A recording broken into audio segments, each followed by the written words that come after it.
Monday morning. Sarah, let's firstly have a review on last night's action. And, for those punters that got involved in our great double as well last night, we had Linson Bucko and Magical Bale. They'll be coming and collecting their dough this morning. But tremendous racing, and those two set up Shelbourne last night. But let's just review and recap on last night's action. Yeah, an unbelievable night. I was delighted to be there to witness some of the great performances from Linson Bucko and Magical Bale.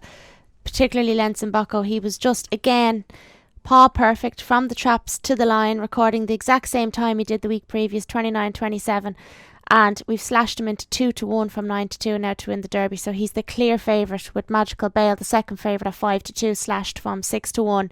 He was just something else. Graham Holland had a great night last night. His dogs are in top form. Even the dogs that would have been outsiders at the start, they're running brilliant now, getting later into the Derby. So there's loads of dark horses in this competition. But definitely the highlight was Linson Bucko and Magical Bale. Magical Bale was sensational last night from trap 1, his favourite trap. He made all in 29.35. That's his fastest time he's done this year for the Derby. So I think he done 29.62 in the first round, followed by 29.46 and now 29.35. So he's getting better all the time.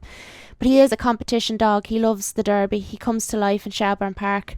And another dog you could look at as well is Our Surprise. What a little cracker he is for Lawrence Jones, and his brother, the vet, Brian Jones. He made up some ground. He got a lot of bumping.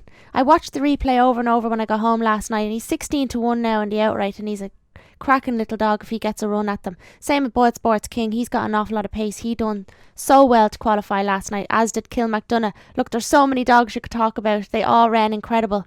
But Linson Bucko and Magical Bale, definitely the highlights. Yeah, certainly so. Now let's kind of look ahead to next Saturday night to the semi-final and what the draw has drawn up. Firstly, starting off with the opening semi-final, Bucko is drawn in trap 5, perfectly housed, and looks difficult to oppose in the opening semi-final. Yeah, definitely, because straight away the first thing you notice when you look at this heat is BoyleSports King does not break, and Run Happy's going to go straight to the rails from trap 4. So he's going to bring all of the other inside runners with him, and Linson Bucko's going to get a solo up on the outside. That's what it would look like looking at it from looking at it here at the draw. But Deadly Dynamite done an unbelievable run in the first round from trap 1. It was a massive gamble on him. I think he's gambled from 5-2 into 6-4 on the day of the race.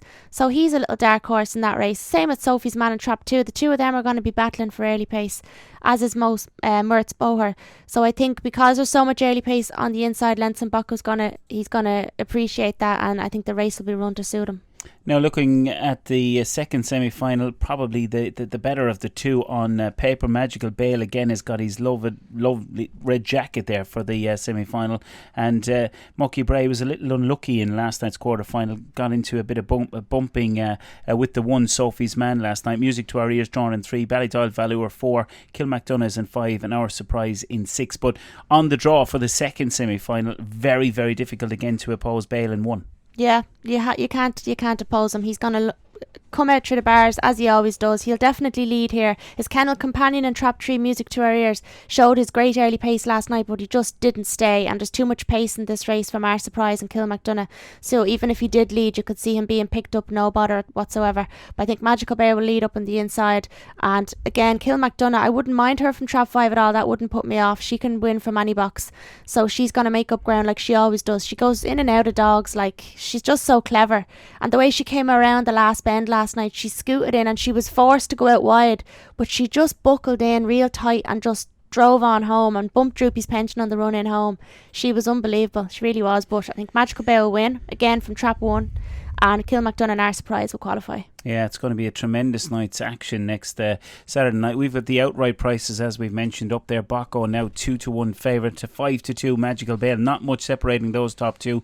Kilmacdonough 7-1 and BoyleSports King at 8. Any of the bigger price runners in that market for you that may be worth still a little bit of value on what you've seen from last night? Yeah, definitely BoyleSports King. And I was talking to so many people in Shelbourne Park last night that are on this dog, and a lot of them backed him at 33-1 during the week this week gone. He's now 8-1. Like, that was his best race he ran last night. For a young dog who doesn't turn 2 till next month, he's the youngest in the Derby, so he's probably the most progressive, and 8-1 from 25-1 is just And I know, like, we slashed him into 25-1 from 33-1 yesterday, and are now further into 8-1 after his performance last night. It'd be great to see John Boyle win this Derby after everything he's put into the sport. But look, he just lacks that early pace. However, the way the races are being run for him, he's just able to kind of make his way through and qualify every week. So look, if he gets through to the final, there'll be some celebrations in headquarters. And final question, are you still with Bale to win it outright? Of course I am. What if the two of them get to the final? My heart will be torn between the two. Do I cheer for the boss or do I cheer for my beloved Magical Bale? It'll be a tough one. Yeah, well, we'll keep that for next week to chat about that. Sarah, thanks very much for coming to join us.